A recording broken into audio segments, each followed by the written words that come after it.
नमस्कार, स्वागत है आपका संसद टीवी पर। मैं हूं रामवीर श्रेष्ठ। संसद का शीतकालीन सत्र अनिश्चितकाल के लिए स्थगित कर दिया गया।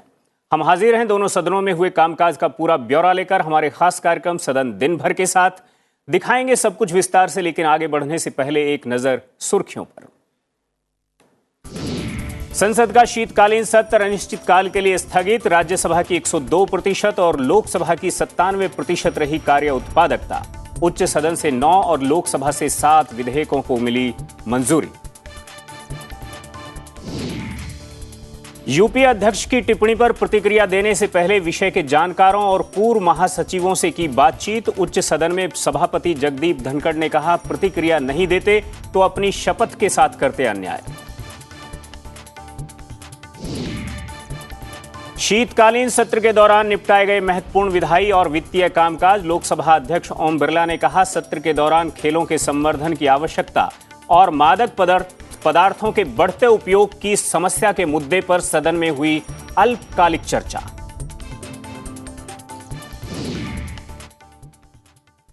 सदन दिन भर में सबसे पहले बात राज्यसभा की कार्यवाही से जुड़ी खबरों की।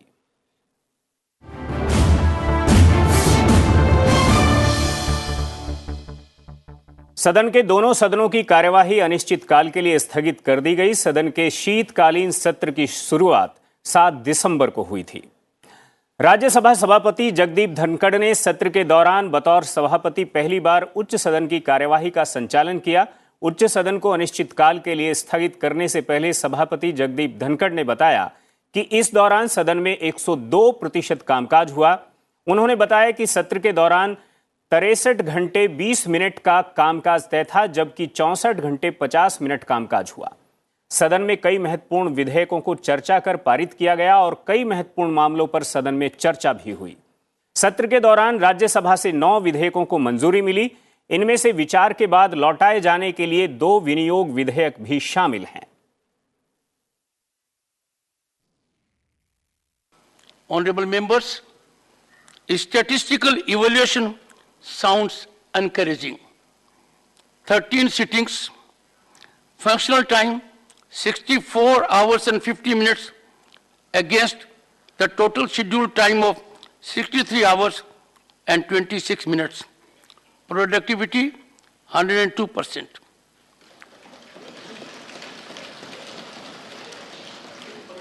(82) starred questions answered.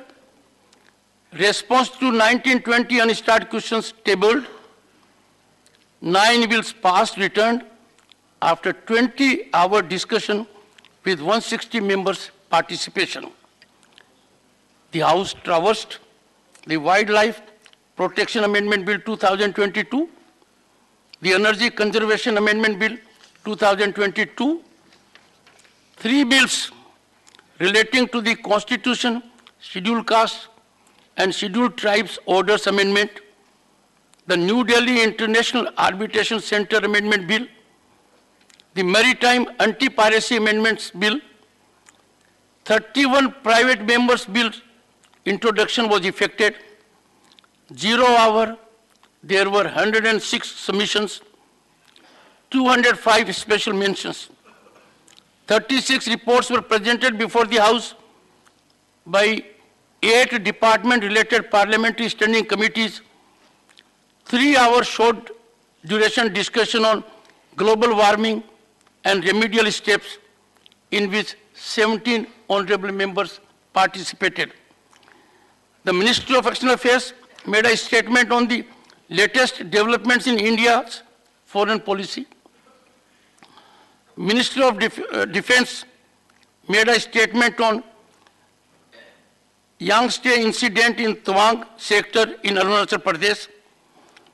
Minister of Health and Family Welfare made a statement on COVID pandemic and the steps taken by Government of India in emerging COVID scenario across the globe. सभापति ने सत्र के दौरान कार्यवाही बाधित होने पर भी चिंता जताई। Honorable members, disruption resulting in loss of precious time of 1 hour 46 minutes and exhibition of unacceptable conduct plagued the proceedings in some measure. Disruption as expression mechanism is antithetical to grace, decorum, and sublimity of this solemn platform. The fallout is invariably negative as it generates disillusionment, disappointment, helplessness, and hopelessness in the people. I urge all of you to deeply reflect and seek reality check of the people on our performance. Honorable members, this platform calls for high degree of accountability for its use. Minimum expectation is that expression has to be with responsibility and authenticity. This is not a place for free fall of information not authenticated. This wholesome principle was in breach on some occasions, and the concerned honorable members have been called upon by me to take steps which are yet to be taken. Honorable members, I had urged the leader of the opposition to see me in my chamber, and I would urge him further to be indulgent when I seek such an audience to get his valuable guidance. He stands adjourned sine die. इससे पहले सुबह 11 बजे उच्च सदन की बैठक शुरू होने के बाद सभापति जगदीप धनखड़ ने आवश्यक दस्तावेज सभा पटल पर रखवाए। फिर उन्होंने शून्यकाल शुरू कराया और बीजेपी के डॉक्टर GVL नरसिम्हा राव ने उनका लोक महत्व से जुड़ा मुद्दा उठाने के लिए कहा। इस बीच सभापति ने बताया कि कांग्रेस के प्रमोद तिवारी ने नियम 267 के तहत चीनी अतिक्रमण के मुद्दे पर चर्चा के लिए नोटिस दिया है। उन्होंने कहा कि नोटिस नियमों के अनुरूप नहीं होने की वजह से उन्होंने इसे नामंजूर कर दिया है। Honorable members,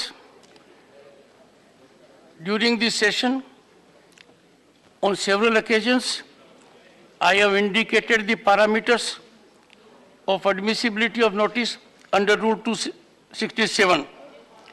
The notice is not in order.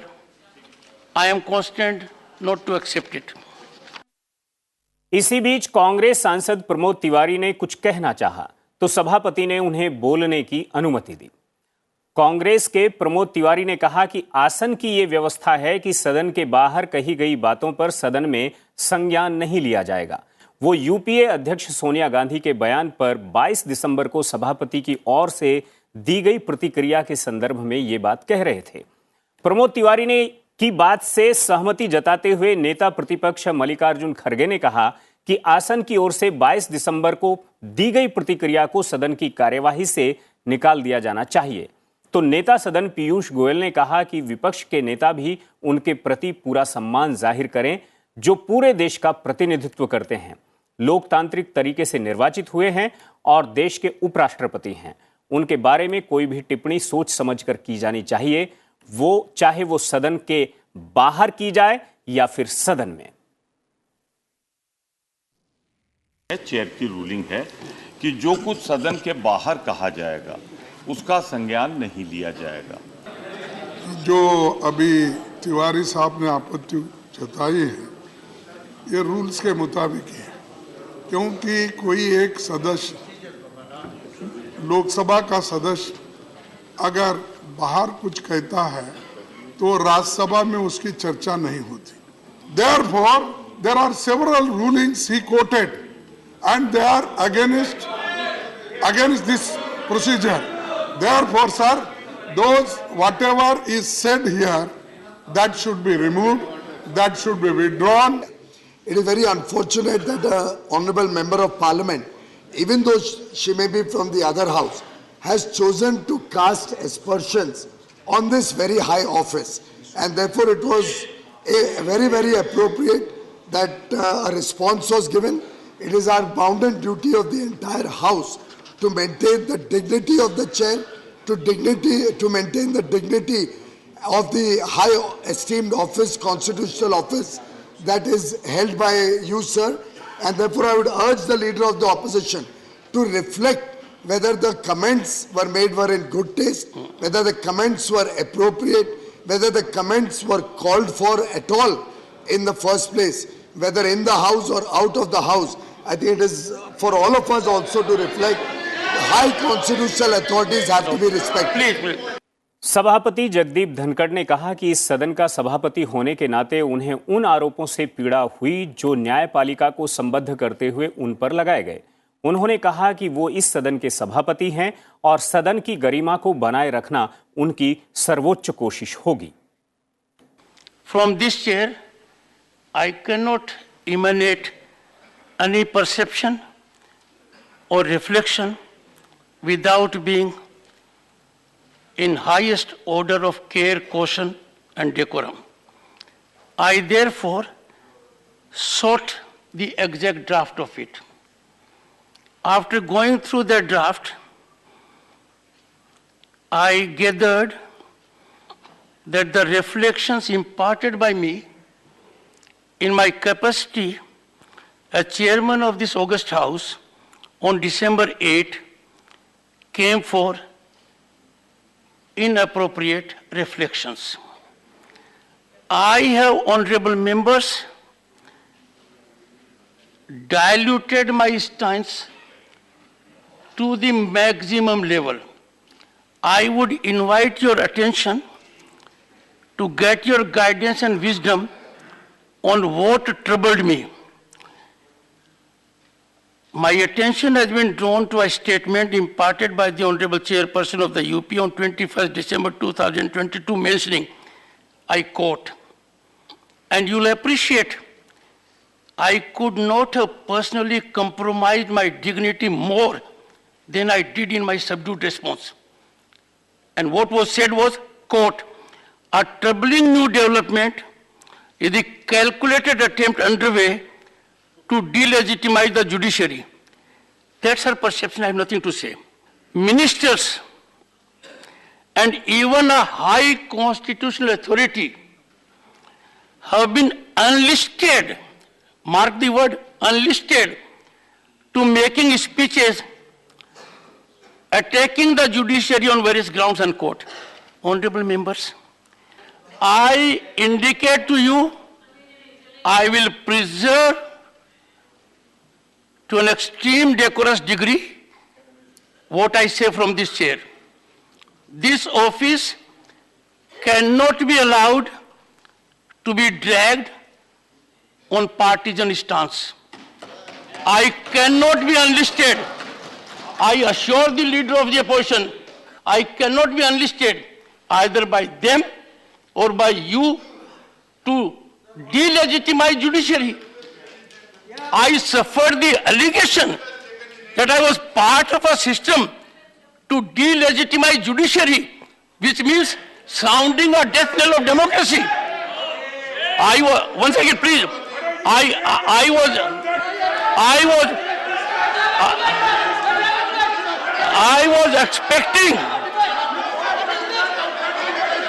was expecting the honorable members to appreciate my subdued response.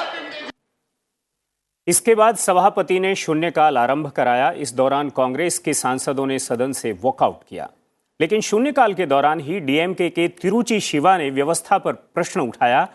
इस पर सभापति जगदीप धनखड़ ने कहा कि यूपीए अध्यक्ष की टिप्पणी पर प्रतिक्रिया देने से पहले उन्होंने इस विषय के जानकार लोगों और पूर्व महासचिवों के साथ बातचीत की। उन्होंने कहा कि अगर वो इस पर प्रतिक्रिया नहीं देते तो वो अपनी शपथ के साथ अन्याय करते और अपने संवैधानिक दायित्व का निर्वाह करने में विफल रहते। I expected wisdom of the House to be affirmatively supportive of me. And sir, you are raising a point of order. I am not making reflection on what has been said outside. What has been said in this House has been commented. Every word that I spoke on that particular day, I have been extremely alive, and I can assure the honorable members, I engaged into massive homework, got in touch with everyone who knows the subject, interacted with the past secretary generals, and then concluded that I will be abdicating my oath. I will be getting away from my constitutional obligations if I do not react. My reaction could not have been more moderated. My reaction could not have been more reflective at a higher level. I have highest personal regard for every member of this House, and chairperson of the UPA holds an elevated position like leader of the House in both the houses. I therefore could not have averted it if I were to show escapist route to such a statement. I will be creating a history that would ever shame me and shame this House. I seek your support. Dr. John Britas, please. इसके बाद राज्यसभा में शून्यकाल के दौरान सदस्यों ने जनहित से जुड़े अहम मुद्दे उठाए।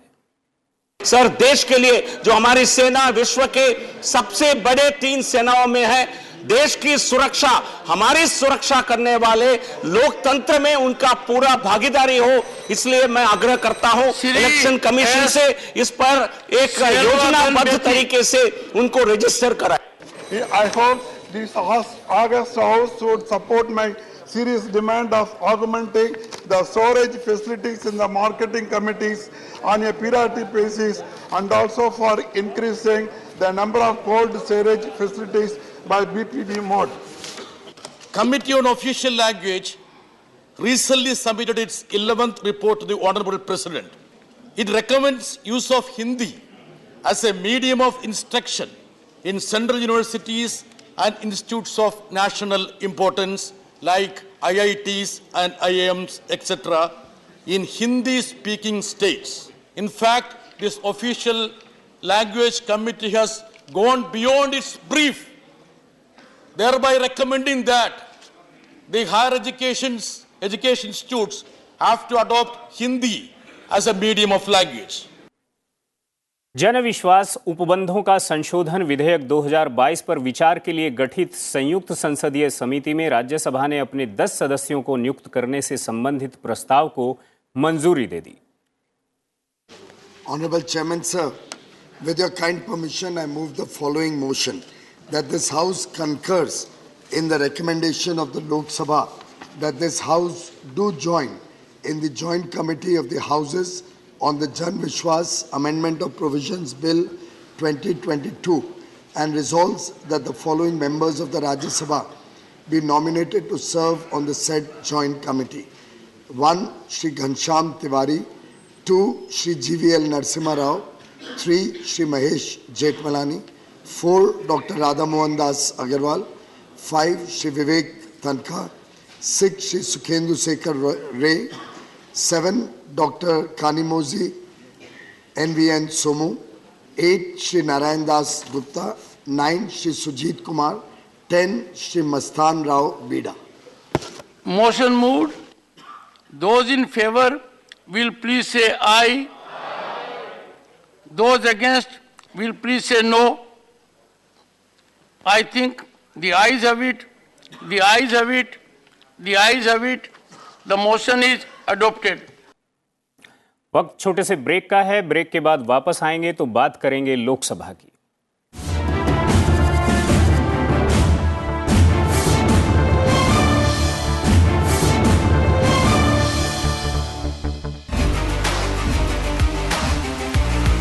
National Security Advisor Ajit Doval hosted a meeting of his counterparts from 5 Central Asian countries in New Delhi on December 6.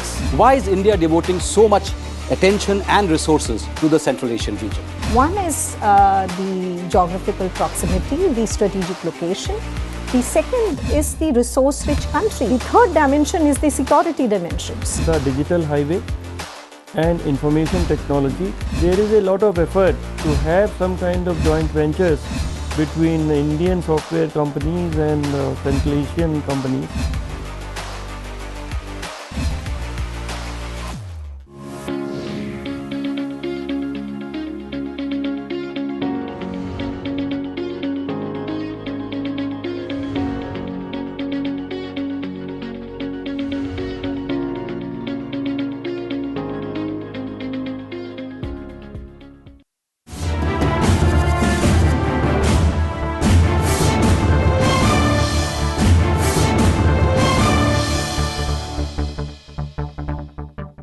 Break के बाद एक बार फिर से स्वागत है आपका। सदन दिन भर में अब बात लोकसभा की कार्यवाही से जुड़ी खबरों की।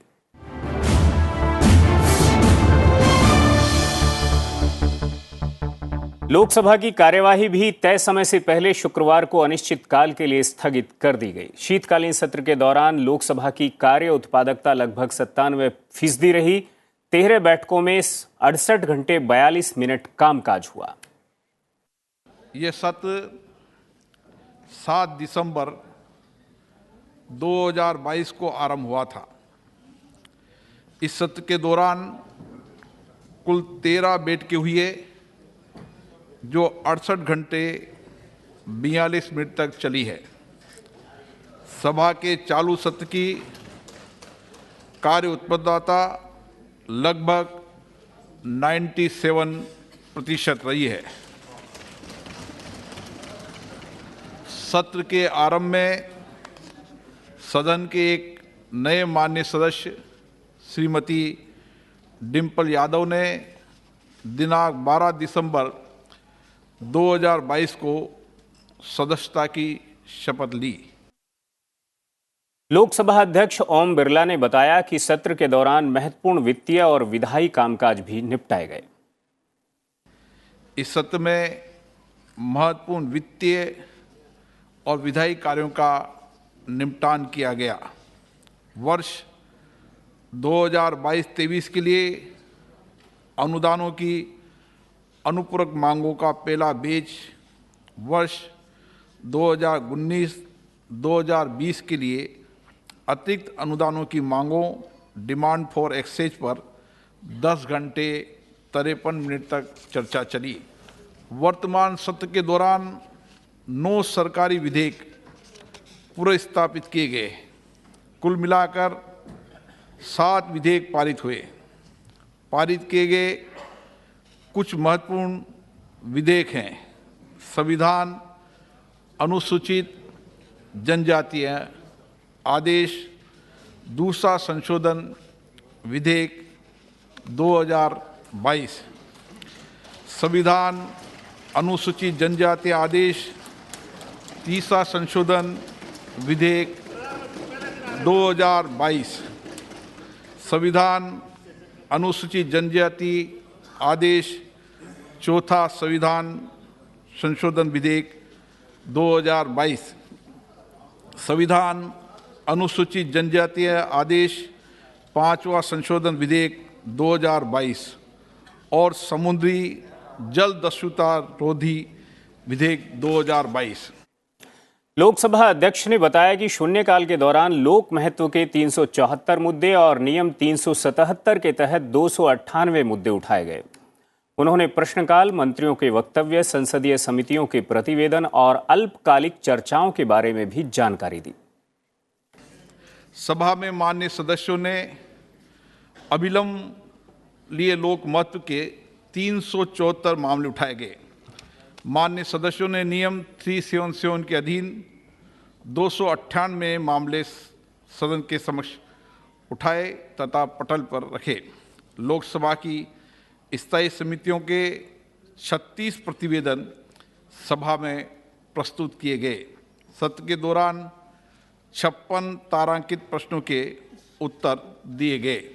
माननीय मंत्रियों द्वारा विभिन्न महत्वपूर्ण विषयों पर कुल 23 वक्तव्य दिए गए, जिसमें से माननीय संसदीय कार्य मंत्री तथा सरकारी कार्य से संबंधित 2 वक्तव्य शामिल हैं। सत्र के दौरान विभिन्न मंत्रियों द्वारा 1811 पत्रों को सभा पटल पर रखा गया। सभा में भारत में खेलों के संवर्धन की आवश्यकता, जिस पर नवे सत्र में चर्चा आंशिक रूप से हो पाई थी, पर आगे अल्पकालीन चर्चा हुई, माननीय मंत्री जी के उत्तर के साथ संपन्न हुई।